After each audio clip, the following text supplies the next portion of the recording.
Officer James Bennett was a seasoned cop with the New York Police Department.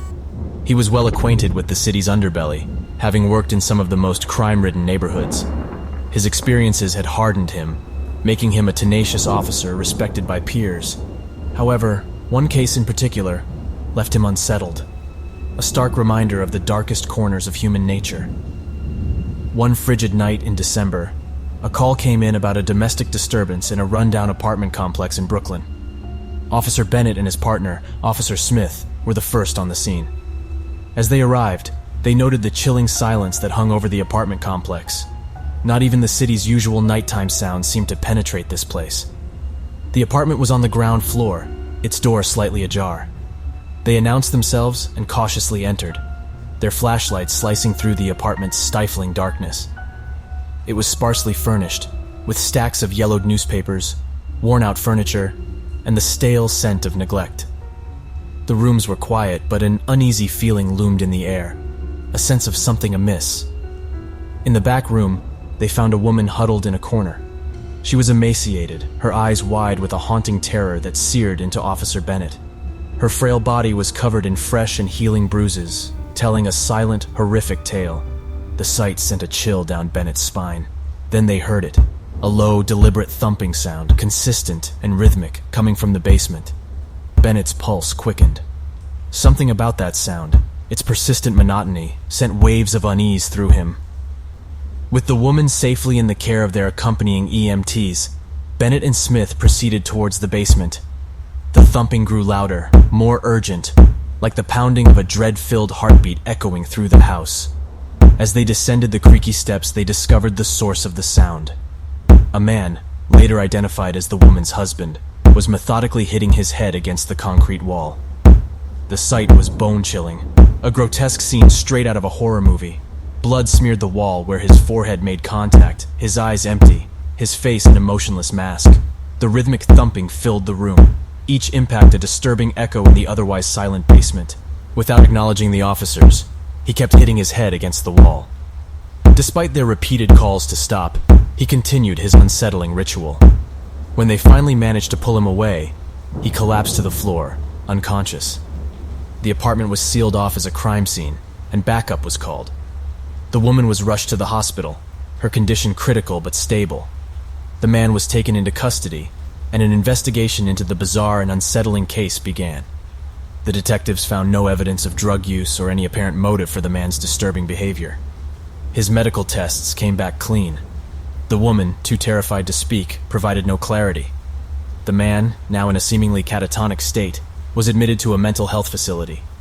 Officer Bennett was left shaken by the grim encounter. The image of the man relentlessly hitting his head, the woman's haunting eyes, and the stifling silence of the apartment stayed with him. The eerie memory, a constant shadow in his mind. In the following weeks, Officer Bennett found himself drawn back to the case, unable to shake off its unsettling memory. The sight of the man methodically pounding his head against the wall, the sheer terror in the woman's eyes, it all painted a terrifying picture he couldn't ignore. He started visiting the man in the mental health facility, hoping to find some answers. The man remained in a mostly catatonic state, non-responsive to the world around him. He'd sit there, staring blankly, the only sign of life being the occasional twitch of his fingers or blink of his eyes. The doctors were puzzled, citing it as one of the most severe cases of sudden-onset catatonia they had ever seen. One day, as Bennett was about to leave from another fruitless visit, the man turned his head and looked straight at him.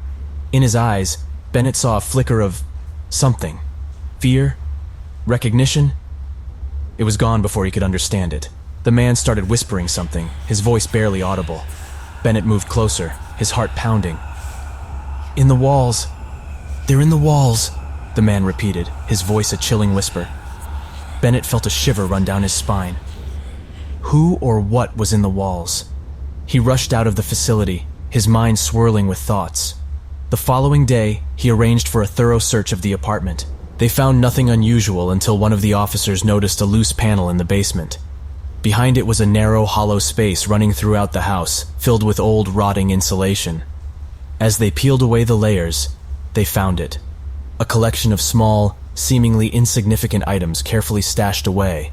Hair strands, broken jewelry, pieces of torn clothing.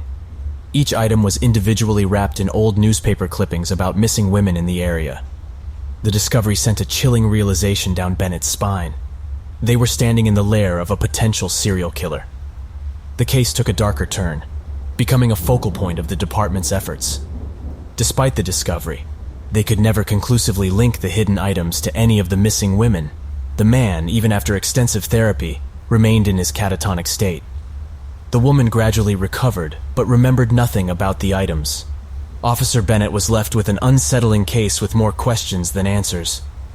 The haunting whisper of the man, "In the walls, they're in the walls," echoed in his mind, a grim reminder of the unknown horror that possibly resided in the apartment's basement.